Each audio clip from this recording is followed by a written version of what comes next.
Hello അസ്സാമു അലൈക്കും welcome back. അപ്പോൾ ഇന്ന് ഞാൻ വന്നത് നമുക്ക് ചായ തിളക്കുന്ന നേരം കൊണ്ട് തന്നെ വളരെ പെട്ടെന്ന് ഉണ്ടാക്കിയെടുക്കാൻ പറ്റിയ ഒരു അടിപൊളി ഈവനിങ് സ്നാക്ക് റെസിപ്പി ആയിട്ടാണ്. നമ്മൾ കയ്യിൽ ബ്രെഡ് ഉണ്ടെങ്കിൽ വെറും 10 മിനിറ്റ് കൊണ്ട് തന്നെ നമുക്ക് ഈ ഒരു സ്നാക്ക് റെഡിയാക്കി എടുക്കാം. അപ്പോൾ ഇതെങ്ങനെ ഉണ്ടാക്കിയെടുക്കുന്നത് നോക്കാം. അതിനായിട്ട് ഞാനിവിടെ കുറച്ച് ബ്രെഡ് സ്ലൈസ് എടുത്തിട്ടുണ്ട്. ഇത് നമുക്കിതൊന്ന് പൊടിച്ചെടുക്കണം. അതിനായിട്ടൊരു മിക്സിയുടെ ജാർ എടുത്ത് കൈ കൊണ്ട് ഇങ്ങനെ ചെറിയ കഷ്ണങ്ങളാക്കി ഇട്ടുകൊടുത്ത് ഇത് നല്ലപോലെ ഒന്ന് പൊടിച്ചെടുക്കാം.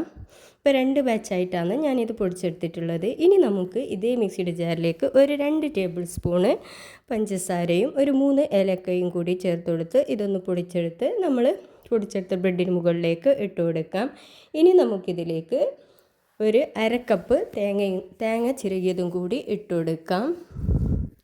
പിന്നെ ആവശ്യത്തിനുള്ള ഉപ്പ് എന്നില്ലെങ്കിൽ ടേസ്റ്റ് ബാലൻസ് ചെയ്യാനും വേണ്ടിയിട്ട് ഒരു 1/4 ടീസ്പൂണ് ഉപ്പ് ഇട്ട് കൊടുക്കാം. ഇനി നമുക്കിതിലേക്ക് ഒരു മുട്ടയും കൂടി പൊട്ടിച്ചൊഴിച്ച് കൊടുത്ത ശേഷം നമുക്കിതൊന്ന് ഒരു സ്പൂൺ ഉപയോഗിച്ച് നല്ലപോലെ ഒന്ന് മിക്സ് ചെയ്തെടുക്കാം. ഇതിലേക്ക് ഒരു 2 ടേബിൾ സ്പൂണ് പാലും കൂടി ചേർത്ത് കൊടുക്കാം.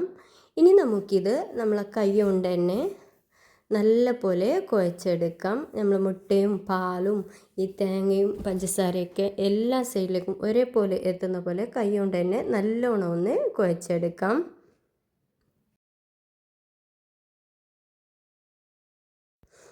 അപ്പോൾ നമ്മളിവിടെ ഇത് നല്ലോണം കുഴച്ചെടുത്തിട്ടുണ്ട്. ഇനി നമുക്കിതിന് കുറേശ്ശെ എടുത്ത് ഷേപ്പാക്കി എടുക്കാം. ഞാനിപ്പോൾ ഇത് റൗണ്ട് ഷേപ്പിലാണ് ആക്കിയെടുക്കുന്നുള്ളത്.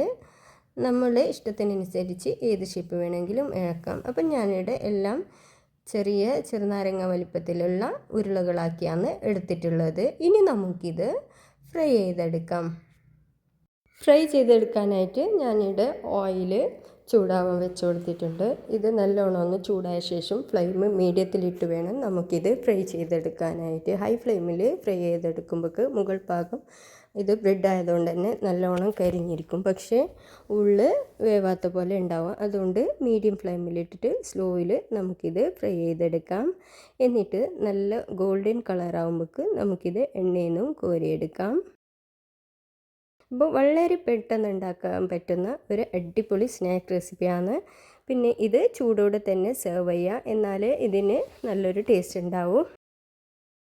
അപ്പോൾ എൻ്റെ ഈ വീഡിയോ ഇഷ്ടപ്പെട്ടാൽ ലൈക്ക് ചെയ്യാനും ഷെയർ ചെയ്യാനും മറക്കണ്ട. അതേപോലെ തന്നെ എൻ്റെ ചാനൽ ഇതുവരെ സബ്സ്ക്രൈബ് ചെയ്യാത്ത കൂട്ടുകാരുണ്ടെങ്കിൽ പ്ലീസ് ഒന്ന് സബ്സ്ക്രൈബ് ചെയ്ത് സപ്പോർട്ട് ചെയ്യണേ. അപ്പോൾ ഇൻഷാ അല്ലാഹ് ഇനി അടുത്ത നല്ലൊരു വീഡിയോ ആയിട്ട് വീണ്ടും കാണാം.